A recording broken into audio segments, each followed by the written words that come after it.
Okay, so picture this for a second. You're diving for sponges off the coast of Greece. You're expecting, I don't know, maybe a cool shell or two, right? And suddenly, bam, you find yourself staring at a 2,000-year-old mystery. Yeah. That's the story of the Antikythera mechanism. It is. And that's what we're diving into today with, well, a whole stack of sources about this ancient Greek astronomical calculator. And when we say calculator, we're not talking about like your average abacus here. Right. This thing was so advanced, it wouldn't be rivaled for over a millennium. Yeah, it really makes you kind of rethink those timelines you see in history books, doesn't it? It does. So, okay, let's set the scene a little bit for our listeners, right? 1901, Roman shipwreck off the coast of Antikythera. What's it like when this thing gets pulled from the deep? Paint us a picture. Oh, it's a mess. You know, it's statues, pottery, the usual haul. Right. And initially, the Antikythera mechanism, it's just this overlooked lump of corroded bronze and wood. Like, it took decades and a lot of really careful cleaning before anyone even realized what they were dealing with.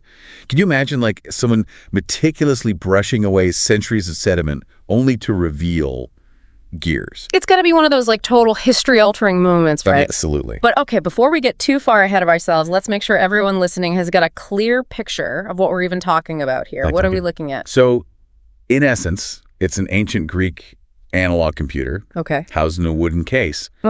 And it's got this mind-bogglingly complex system of bronze gears and dials. Wow. We're talking over 30 gears, most likely hand-cut with triangular teeth, all meticulously arranged to track the movements of the cosmos.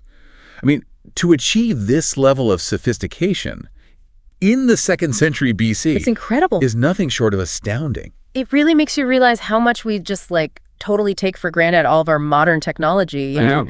Just the thought of creating something this intricate with the tools that they had back then, it boggles the mind. It does. But, and here's the thing, what we have now are just fragments, right? Yeah. The mechanism was found in pieces, heavily corroded by time, by the sea. Right, precisely. And this is where it gets even more fascinating. So, experts believe that the Antikythera mechanism was originally even more complex than what these surviving fragments suggest. Wow. We're still piecing together the full picture, like some kind of ancient jigsaw puzzle. And we're using modern technology like X-ray tomography to see through the corrosion and like virtually reconstruct the missing parts. That's incredible. So this wasn't just some like fancy clock then. No. Give us the rundown. What could this ancient marvel actually do? Okay. So imagine this. You're an ancient Greek. Okay. And you want to understand, like, the movements of the sun and the moon. You want to predict eclipses. Maybe you even want to figure out when the next Olympic Games are happening. Okay. The Antikythera mechanism could do all of that and more. Wait, are you serious? This thing could, like, tell you when the next chariot races were happening? Well, not exactly chariot races, but yeah, you get the idea. Okay. It tracked the ancient Greek calendar cycles and with pretty impressive accuracy. Wow. But, you know, don't underestimate the importance of those astronomical functions. Right. We're talking about a society that depended on the cycles of the heavens for everything. Oh, yeah, absolutely. Agriculture, religious ceremonies, you name it. Right. Predicting eclipses, which, by the way, were often seen as like these powerful omens. Oh, yeah. That would have been a very, very big deal. Yeah. This was really high-level astronomy for the time, and it just shows a really deep understanding of celestial mechanics. It's like having a cosmic almanac, but like centuries ahead of its time, right? Totally. But this level of precision, that couldn't have been easy to achieve. Absolutely not. And you know, one detail that really highlights that is the size of the gear teeth. Okay. Some of them have a pitch of just 1.6 millimeters. Yep. Imagine the precision that it would take to create and assemble something like that with the tools they had back then. Right. It just points to this level of craftsmanship that's truly remarkable. Yeah, I mean, that's what I find so fascinating about it. It's like we're talking about this level of technical skill that we don't even associate with the ancient world. Right. It's incredible. It really is. And it's one thing to, you know, create these intricate gears, but they arranged them in a way that actually accurately modeled these complex astronomical phenomena. Right. One example of this is the mechanism's use of epicyclic gearing. Okay. And this was to model the moon's irregular orbit. And this was centuries centuries before similar gearing systems were even developed in Europe. Wow. Okay, you're going to have to break that down for me a little bit. Yeah. What is epicyclic gearing, and why is it so important here? Okay, so essentially epicyclic gearing, it uses gears that rotate around other gears, Okay. creating these really complex patterns of motion. Right. In the case of the Antikythera mechanism, it allowed them to represent the fact that the moon speed, it isn't constant as it orbits the Earth. Okay. It's a really remarkably elegant solution to this complex astronomical problem. All right. It's incredible. It's like they took their understanding of like the entire cosmos and encoded it into these intricate gears. Yeah. It's like their own advanced form of like, I don't know, scientific notation or something. That's a great way to put it. And speaking of encoding knowledge, the inscriptions that are found on the mechanism, they're like finding an ancient instruction manual. Oh, wow. They provide these valuable clues about the creator's thought processes, their intentions. It's really incredible. Okay, so tell me more about these inscriptions. What kind of things did they actually write on this thing? Well, some of them, are related to the mechanism's actual functions. Like, for example, there's one fragment that mentions 76 years, 19 years. Okay. Now, to someone who's, not really super familiar with ancient astronomy, that might just sound completely meaningless. Right. But those numbers, they perfectly align with what's known as the Calyptic and Metonic cycles. The what cycles? Yeah. Okay, don't worry, you haven't lost me, I think. Okay. Just remind our listeners, what are those? Okay, so the ancient Greeks, they had multiple calendar systems. Okay. And these were based on the cycles of the sun and the moon. The Metonic cycle, which, by the way, is named after the astronomer Meton of Athens. Of course. It recognized that 19 solar years are very, very close to 235 lunar months. Wow.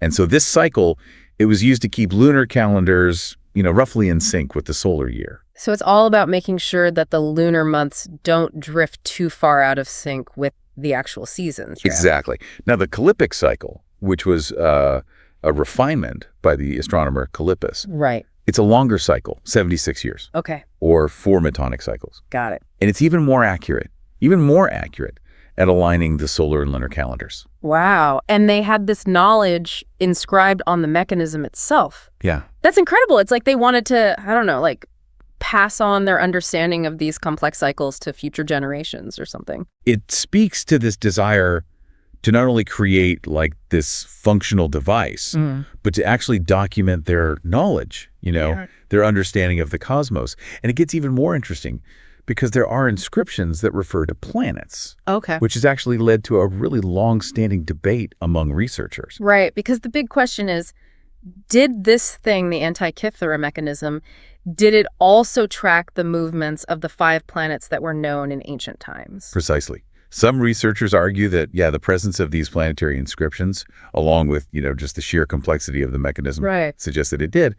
But others are more cautious, and they point out that the surviving fragments, they don't provide definitive proof. So it's a bit of an archaeological cliffhanger. It is. We're left wondering, were there even more gears, more mechanisms that are, now lost to time? Right. That might have actually, unlocked the secrets of planetary motion. It's a tantalizing thought, isn't it? It really is. And it just highlights how much we still don't know about this remarkable device. Every new discovery, every inscription that's deciphered, it just deepens the mystery. And to think, all of this sophistication comes from a time when metalworking tools, they were a far cry from what we have today. Oh, absolutely. It's mind-blowing. It really puts all of our modern capabilities into perspective.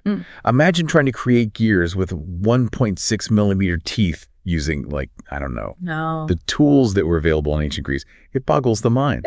It would be like trying to build a Swiss watch with the hammer and chisel. I know, right?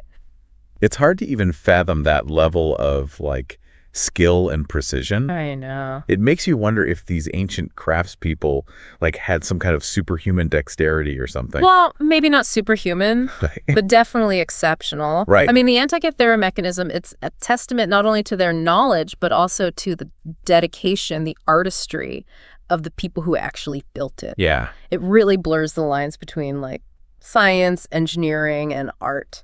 And speaking of blurring lines, this whole thing really kind of throws a wrench into, our traditional view of technological progress, doesn't it? It really does. We tend to think of history as this, like, steady march of advancement. But the Antikythera mechanism's like, hold on a second. Yeah. Maybe we need to rethink that whole idea. Oh. Absolutely. It challenges this whole narrative that, like, technological innovation follows this straight line. Right. The Antikythera mechanism, it's like this, like, stark reminder that ancient societies, they were capable of achieving levels of sophistication that... Well, we often don't give them credit for, do we? No, we don't. It's like, it's like stumbling upon a lost symphony that was written centuries before Mozart. Right. It makes you wonder, like, what other masterpieces of knowledge, of ingenuity, have been lost to history? That's right. And that's one of the most compelling aspects of the Antikythera mechanism, Yeah. It's a reminder that our understanding of the past, it's constantly evolving. Totally. New discoveries, they can rewrite history.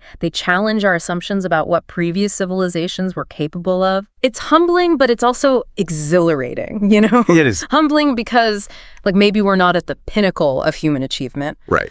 But also exhilarating because, well, who knows what other secrets are still out there, just waiting to be discovered, right? Precisely. And it's that sense of wonder and possibility that, like, really drives researchers to continue studying the Antikythera mechanism even today. Right. It's like a puzzle. And with every piece we fit back together, it reveals more of its complexity, more of its beauty. It's true. And it's not even just about, like, reconstructing the physical mechanism, is it? No. It's about trying to get inside the minds of its creators. Exactly. Yeah. And it requires, like, this multidisciplinary approach. Yeah. We have archaeologists, right? Carefully excavating, preserving the fragments. You've got historians poring over these ancient texts, astronomers deciphering these astronomical cycles, and then, of course, you've got the engineers trying to wrap their heads around this incredibly intricate gearing system. It's incredible. It really takes a village, doesn't it? It really does. It's a true testament to what you can achieve with collaborative scholarship. Totally. And the fact that they're still making new discoveries about this thing is incredible to me. Yeah. Like, there was an article actually in our stack of sources today about researchers deciphering new inscriptions just a few years ago. Yeah, that was a huge breakthrough. Yeah. They were able to get even more information about the mechanism's capabilities. Wow. Particularly its accuracy in tracking, like